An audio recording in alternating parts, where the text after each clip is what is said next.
The Oni, Kazan Yamaoka. The desire to destroy weaker bloodlines shaped into a literal force. Honoring his family name was never enough for Kazan Yamaoka. He wanted to surpass his father's reputation and end what he saw was the thinning of samurai culture, with farmers often passing as samurai. His father tried to turn Kazan's attention to more noble pursuits, but Kazan refused to heed his advice, and borrowing his father's katana, he embarked on a dark pilgrimage to prove his worth and rid Japan of imposters. Ignoring the code that had been taught to him, Kazan killed imposters in the hills and valleys, on the beaches, and in the woodland. The killings were brutal, cruel, and morbid. He humiliated farmers and warriors alike, yanking off their top knots and stripping them of their armor. His rage, bloodlust, and perverse sense of honor knew no bounds.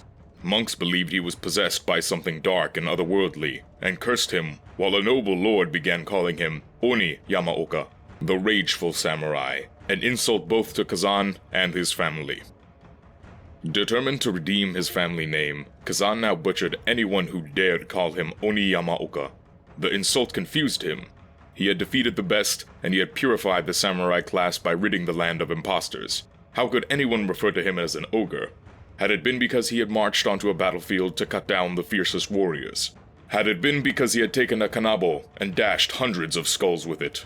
Or had it been because of his need to secure a trophy from his victims? It didn't matter. Being called an ogre was more than he could bear, and an ominous voice in his head urged him to strike down the lord who desecrated his name. As Kazan made for the lord's town, he suddenly found himself face to face with a samurai standing on a dirt road, blocking his way. Kazan readied his kanabo. Without a word, the samurai attacked and quickly secured the upper hand, but hesitated. With a devastating blow, Kazan crushed the samurai's head and cracked his helmet. As Kazan approached the fallen samurai, he saw his father's face and staggered back to his haunches. His father stared at Kazan with mingled shame and regret as he issued his last breath. Kazan closed his eyes and screamed in agony until he could scream no more. When he opened his eyes again, his father was gone. Not only had he killed his father, but he had allowed thieves to steal his body for armor. Bitter, lost, and disillusioned, Kazan roamed the land aimlessly, with his father's voice rattling in his head, taunting him, reminding him of his failures, sending him into uncontrollable fits of black rage. One day, walking in the woods, Kazan happened upon an Oni statue. He stopped and stood motionless for a long moment. The weathered and overgrown statue seemed to be ridiculing him, accusing him of being the imposter samurai he had so desperately sought to destroy. Kazan shook the laughing voice out of his head, and half remembered the lord who had ridiculed him as Oni Yamaoka.